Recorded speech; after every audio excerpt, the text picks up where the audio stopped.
नमस्कार। औद्योगिक प्रशिक्षण संस्थानों में संचालित व्यवसाय पेंटर जर्नल के सैद्धांतिक विषय की पाठचर्या में अंकित प्रसंग ब्रुश पर आज मैं आपको प्रशिक्षण प्रदान करूंगा।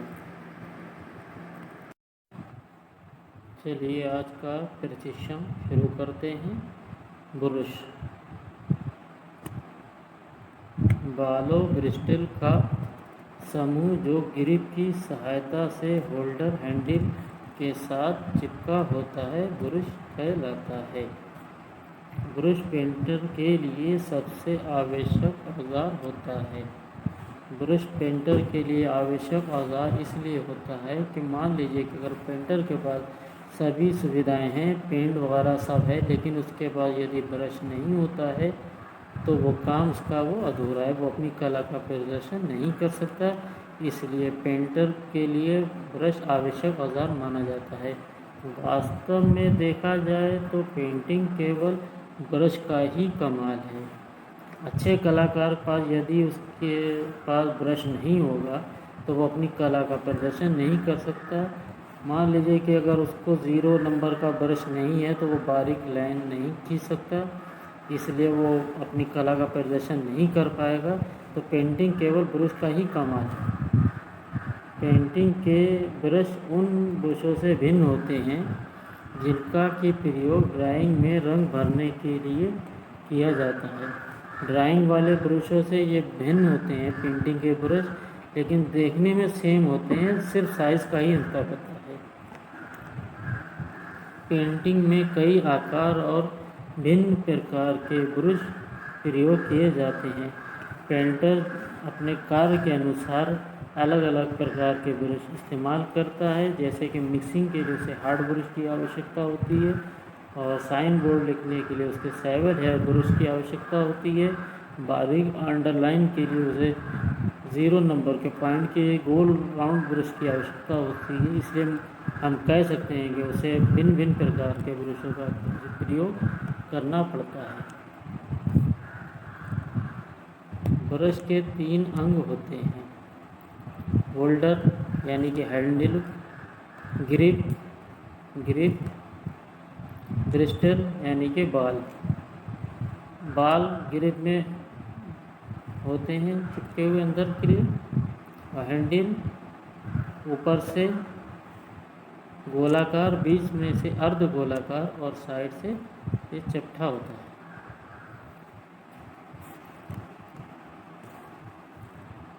ब्रशों की किस्में। कलात्मक पेंटिंग के लिए ये ब्रश बढ़िया अर्थात कलात्मक कार्य के लिए होते हैं। कलात्मक पेंटिंग के लिए ये ब्रश बढ़िया अर्थात कलात्मक कार्य के लिए होते हैं। इनकी शक्ल सूरत ड्राइंग में वाटर कलर के प्रयोग किए जाने ब्रशों से काफ़ी मिलती है। देखने में तो ये ड्राइंग ब्रश की तरह ही होते हैं, लेकिन इनके साइज़ में अंतर होता है, इनके पॉइंट में भी अंतर होता है। इनके बाल ड्राइंग ब्रश से काफ़ी लंबे होते हैं, घने होते हैं, लेकिन बनावट में सेम होते हैं, इसलिए इसमें वर्णन किया गया है। वाटर कलर के लिए प्रयोग किए जाने वाले और पेंटिंग में प्रयोग किए जाने वाले ब्रशों में केवल होल्डर के आकार और बालों के घने होने का ही अंतर होता है। जो कलात्मक पेंटिंग के लिए जो ब्रश इस्तेमाल किए जाते हैं, वो वाटर कलर के जो ब्रश होते हैं उनसे इनके हैंडल भी लंबे होते हैं, इनके ब्रिस्टल बाल भी लंबे होते हैं। बालों के घनेपन के अनुसार ही नंबर होते हैं। जिस तरीके से बाल के घनापन होगा, लंबे होंगे, साइज चौड़ा होगा, इसी प्रकार से उनके नंबर भी बढ़ते जाते हैं। इन ब्रशों का प्रयोग कलात्मक पेंटिंग तथा छोटे आकार वाले सामान जैसे खिलौनों आदि की पेंटिंग के लिए होता है। इन ब्रशों का प्रयोग जो होता है कलात्मक पेंटिंग के लिए भी होता है और खिलौनों आदि पे पेंटिंग करना होती है उसके लिए भी होता है। 0 नंबर के ब्रश का ज़्यादातर खिलौनों पर आउटलाइन वगैरह होती है, आँख वगैरह बनाना होती है, उस पर किया जाता है। साधारण पेंटिंग के लिए ब्रश। साधारण पेंटिंग मान लीजिए जैसे घरों में पेंटिंग करना होती है, भवनों में होती है पेंटिंग, तो वहाँ पर ब्रश प्रयोग किए जाते हैं। ये साधारण आम तरीके के ब्रश होते हैं। इनके होल्डर 8 से 10 इंच तक लंबे होते हैं। इनके हैंडल जो होते हैं वो 8 से 10 इंच तक लंबे होते हैं।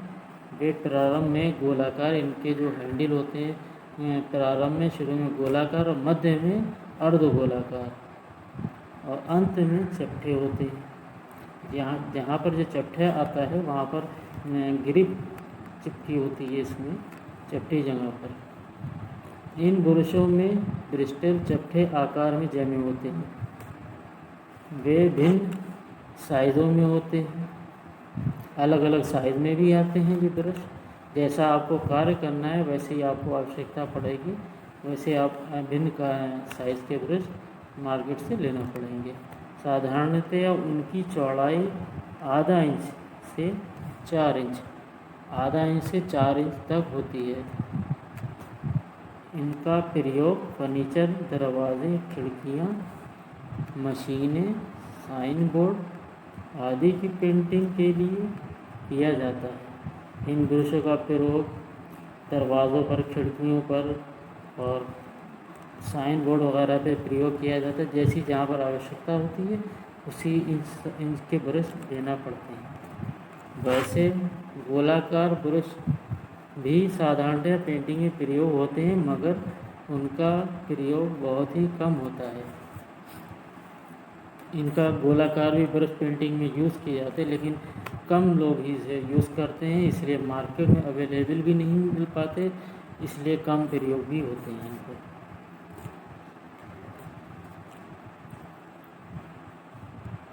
विस्तृत पेंटिंग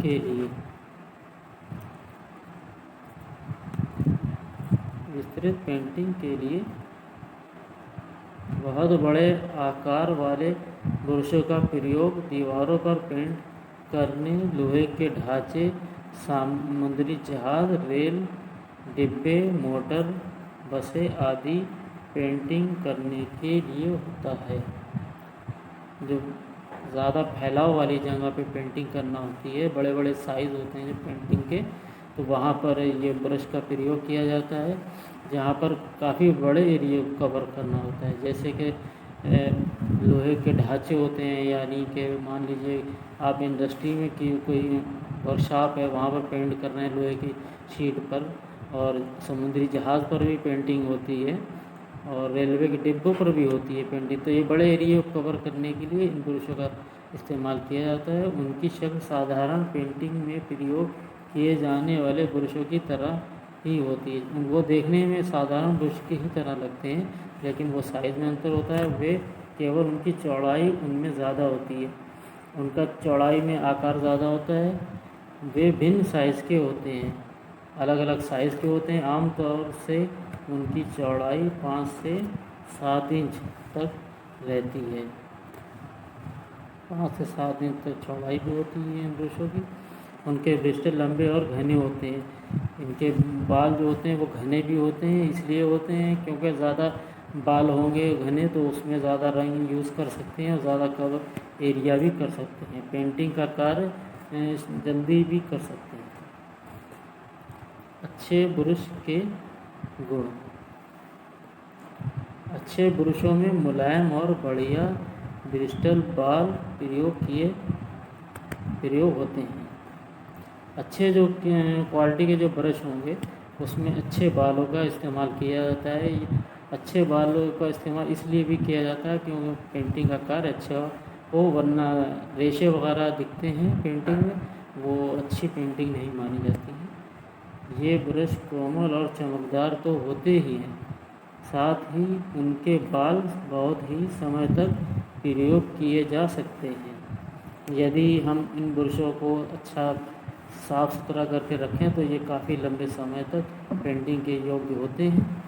उनके द्वारा किया गया पेंटिंग कार्य समतल और चमकदार होता है।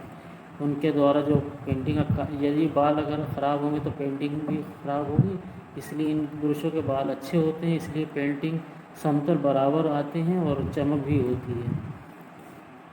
अच्छे ब्रश धोने पर पूरी तरह साफ हो जाते हैं।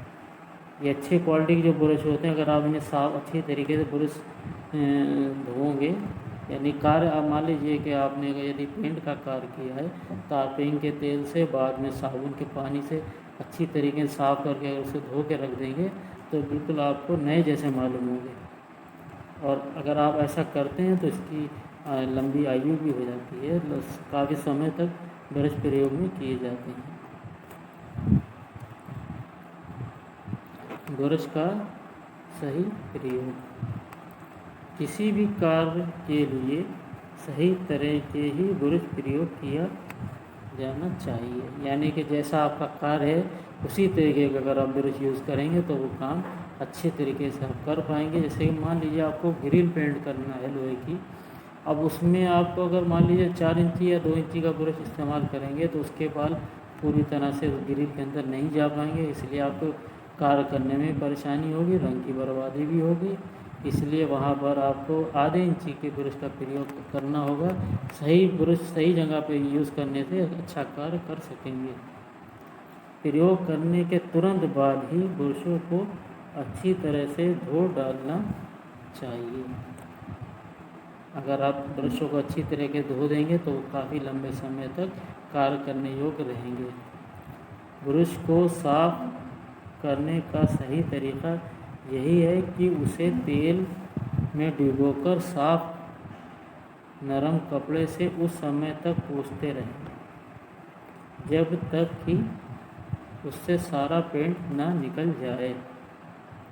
आपने अगर यदि कार्य कर लिया है, ऑयल पेंट का कार्य कर लिया है, तो आप उस ब्रश को तारपीन का तेल से साफ करें और उसे जब तक कपड़े से पोंछें तब तक कि उसमें से पेंट ना निकल जाए। आप जब देखें कि जैसे आपका तेल का कलर कपड़े में आ रहा है तो आप समझ जाएं कि उसमें से सारा पेंट निकल गया है। तो अब आप उसे साबुन से पानी से धो के साफ कर सकते हैं। लिखाई करते समय ब्रश को कलम की तरह पकड़ कर ही चलाना चाहिए। अब यहाँ पर हम बात कर रहे हैं लिखाई के ब्रश की। लिखाई का ब्रश जब आप साइन बोर्ड लिखेंगे तब उस ब्रश को इस तरीके से पकड़ेंगे जिस तरीके से आप कलम पकड़ते हैं, यानी कि आप हैंड राइटिंग जैसे आप कागज़ वगैरह पे करते हैं उसी तरीके से इस ब्रश को पकड़ेंगे, जब भी आपका कार्य लिखाई का अच्छा होगा। दीवार पेंट करने के लिए ब्रश को ऊपर से नीचे ही चलाना चाहिए, यानी दीवार आप जब पेंट करें तो उसको ऊपर से नीचे चलाएं। ब्रिस्टल चौरस स्थिति में रहने चाहिए, केवल उनका आगे का भाग ही धरातल से छूना चाहिए। यानी कि जब आप दीवार को पेंट करें तो उसके जो बाल होते हैं वही धरातल पर छुएं, यानी कि इतनी तेज़ ना दबाएं कि उसका जो हैंडल है या उसकी ग्रिप है वो उसको छुए। ऐसा करने से आपके धरातल पर स्क्रैच भी आ सकते हैं और कार्य ख़राब होगा और रंग भी बर्बाद होगा। ब्रशों की सफाई, वार्निश पेंट अथवा इनेमल पेंट के लिए प्रयोग किए गए ब्रशों को तारपीन के तेल से धोकर तथा साबुन से गर्म पानी से धोकर रखना चाहिए। आपने अगर वार्निश और इनेमल पेंट का प्रयोग किया है तब आप इसको तारपीन के तेल से धोएंगे और गर्म पानी साबुन से धोकर रखेंगे। एल्युमिनियम पेंट के लिए प्रयोग किए गए ब्रशों को तारपीन के तेल से धोना चाहिए। यदि वाटर पेंट से कार्य किया गया है तो साबुन अथवा साफ पानी से अच्छी तरह से धो लेना चाहिए। यदि आपने मान लीजिए कि डिस्टेंपर करा है, एक्रेलिक करा है, एस लगाई है, तब आप इसको तारपीन के तेल से नहीं धोएंगे, फिर आप इसको साफ पानी से साबुन से धोकर अच्छी तरह से रख सकते हैं। जहाँ पर ब्रश नित्य प्रयोग में लाए जाते हैं वहाँ ब्रशों को रखे जाने के ऐसी अवस्था होनी चाहिए कि जिसमें ब्रिस्टल बाल तेल या पानी में डूबे रहें और ब्रश का भार उन पर ना पड़े। ये उस जगह के लिए बात हो रही है जहाँ पर मान लीजिए कि डेली वर्क होता है पेंटिंग का, तो वहाँ पर पेंटर लोग नहीं उस ब्रशों को धोते हैं, क्योंकि उन्हें आधे घंटे बाद फिर वही कार्य करना है। तो ऐसी अवस्था में वो मान लीजिए कि अगर इनेमल पेंट से कार्य कर रहे हैं तो वो एक खाली डब्बे में तेल इतना भर के रख लेते हैं कि उसके ब्रश जो है उसमें बाल डूबे रहें तेल में, और अगर पानी के कार्य वाटर बेस्ड कार्य कर रहे हैं तो पानी में इतने डूबे रहें। लेकिन अच्छा तरीका यही है कि आप कार्य करने के बाद ब्रशों को अच्छी तरीके से साफ करके रखें। ये लापरवाही ना करें तो ब्रश ज़्यादा समय तक चलते हैं।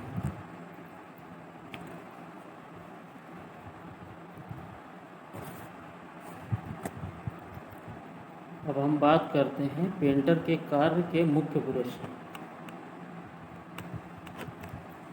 Dusting brush. चित्रकार को हर कार्य में ज़्यादा से ज़्यादा सफाई रखना ज़रूरी है। जिस धरातल पर हम काम करते हैं उसकी सफाई रखना हमारा पहला काम है। जिस जगह पर पेंटिंग की जाती है वहाँ पर साफ़ सफाई का बहुत ध्यान रखना होता है। मान लीजिए अगर आपने सफाई नहीं की तो आपकी जो पेंटिंग है वो साफ़ अच्छी नहीं दिखेगी, उस पर डस्ट वगैरह दिखेगी। इस कार्य में जो ब्रश काम में लिया जाता है उसे डस्टिंग ब्रश कहते हैं। ये 3 इंच से 4.5 इंच चौड़ा तथा 7.5 इंच तक लंबा होता है। इसके बाल काले या भूरे रंग के होते हैं। इसके बाल जो होते हैं वो काले या भूरे रंग के होते हैं। इसका इस्तेमाल करने के लिए ये साफ करने के बाद साफ करके रखना चाहिए। इसका इस्तेमाल जो है यानी आपने अगर डस्ट वगैरह साफ़ कर दी है तो इसको खूब साफ़ करके रख दीजिए ताकि दोबारा इस्तेमाल करने पर वो दूसरी वस्तु को मैला ना करे। डस्ट ब्रश से अगर आपने किसी सतह को साफ़ किया है तो उसके अंदर डस्ट रह जाती है, तो आपको क्या करना है, आपको उसको साफ़ करके रखना होगा ताकि आपको आगे भी उसमें कार्य करें तो उसमें से डस्ट ना निकले। Distemper brush. मकान की दीवारों पर सफ़ेदी के स्थान पर जब डिस्टेम्पर किया जाता है, इसे करने के लिए एक ख़ास किस्म का ब्रश होता है जिसके बालों की लंबाई 5 इंच से 6 इंच तथा चौड़ाई 5 इंच से 7.5 इंच तक होती है।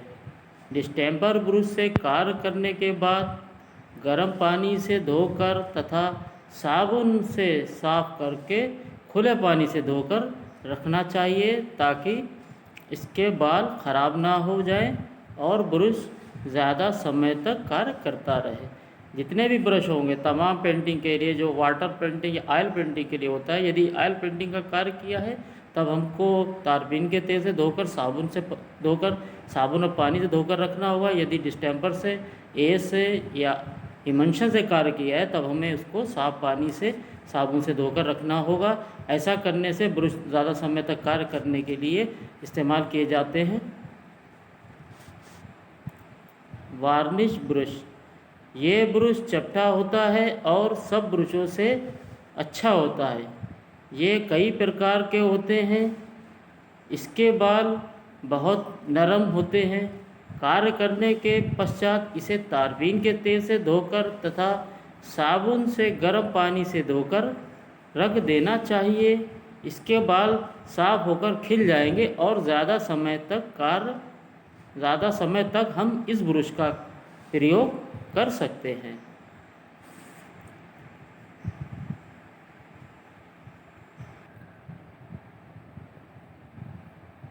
Art brush. इस ब्रश का हैंडल काफ़ी लंबा होता है, वह काफ़ी सख्त होता है। ये पिग के बालों का बना होता है। ये अक्सर ऑयल पेंटिंग करते समय मिक्सिंग करने के काम में लाया जाता है और इसका इस्तेमाल प्लाईवुड अथवा कपड़े के बने बैनर पर किया जाता है। क्योंकि ये कपड़े के बने रेशों को आसानी से दबा देता उसको, और हम भली भांति से ऑयल पेंटिंग और मिक्सिंग का काम आसानी से कर सकते हैं। काम करने के पश्चात इसे तारपीन के तेल से धोकर फिर साबुन और पानी से धोकर रखा जाता है। ये ब्रश मार्केट में 0 से लेकर 12 नंबर के सेटों में आता है।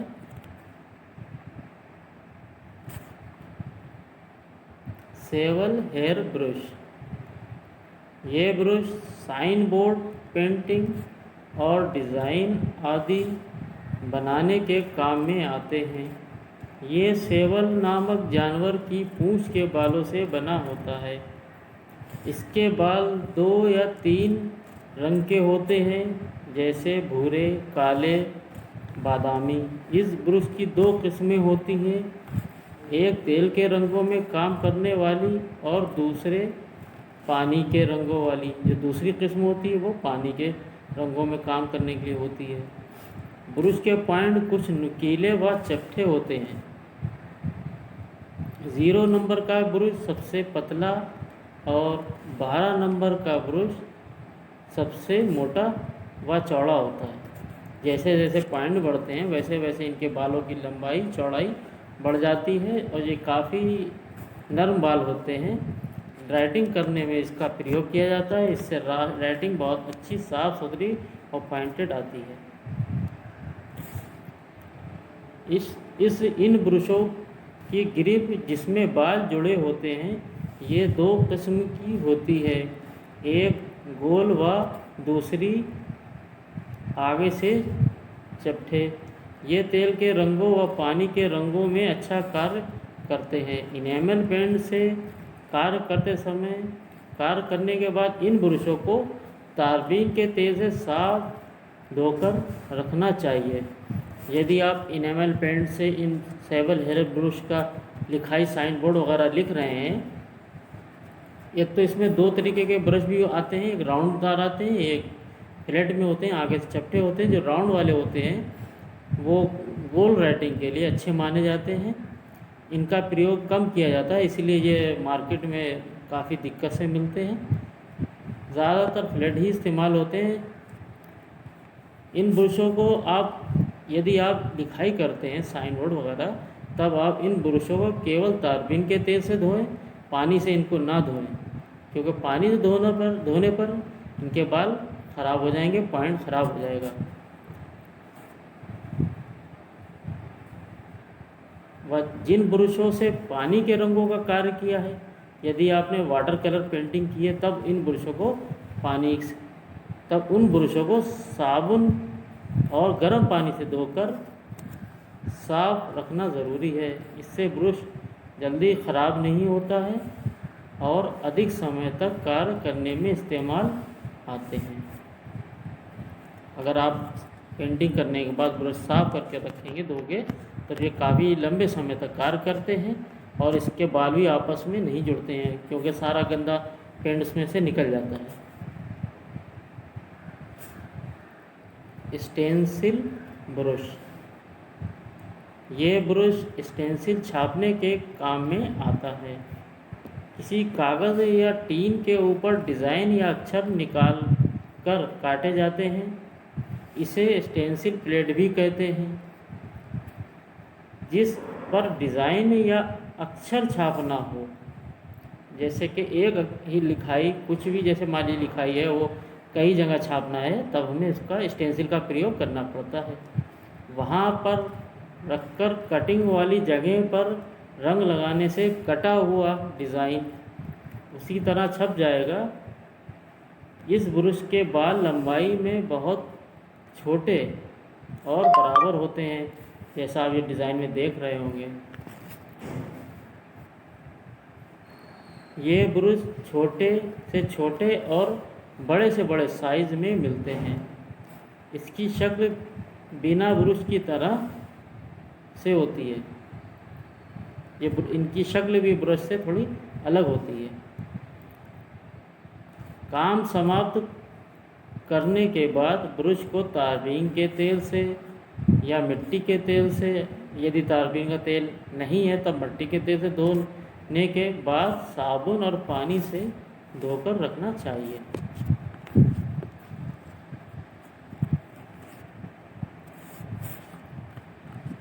अभी तक मैंने आपको जो पढ़ाया ब्रशों के अंग, जो ब्रशों के अंग होते हैं ब्रिस्टल, ग्रिप और हैंडल। ब्रशों की किस्में, अच्छे ब्रश के गुण। अच्छे ब्रश के गुण में हमने क्या सीखा? ब्रश के बालों का क्वालिटी अच्छी होती है, उनको कार्य करने के बाद धोने पर उनका नयापन दिखने लगता है। ये उनके अच्छे गुण होते हैं ब्रशों के। ब्रशों की सफाई में क्या सीखा हमने? ब्रशों की सफाई में हमने सीखा यदि कार्य करने के बाद अगर हम उनको तारपीन के तेल से, यदि इनामिल पेंट का कार्य किया है तारपीन के तेल से धोएंगे, फिर साबुन से गर्म पानी से धोकर रखेंगे, तब ब्रशों के ज़्यादा समय तक कार्य करेंगे। पेंटर के कार्य में मुख्य ब्रश, पेंटर के कार्य में जो मुख्य ब्रश का हमने आज पढ़ा है वह dusting brush, varnish brush, sable hair brush, stencil brush आदि के बारे में जाना। अभी तक मैंने आपको जो पढ़ाया वह मैंने www.wikipedia.com www.wikimedia.com से लिया है। अगर आपको इनमें कोई परेशानी हो तो आप अधिक जानकारी के लिए इन वेबसाइट पर संपर्क कर सकते हैं। आज मैंने आपको ब्रश पर प्रशिक्षण प्रदान किया है। आशा करता हूँ कि ये प्रशिक्षण आपके भविष्य हेतु मददगार होगा। धन्यवाद।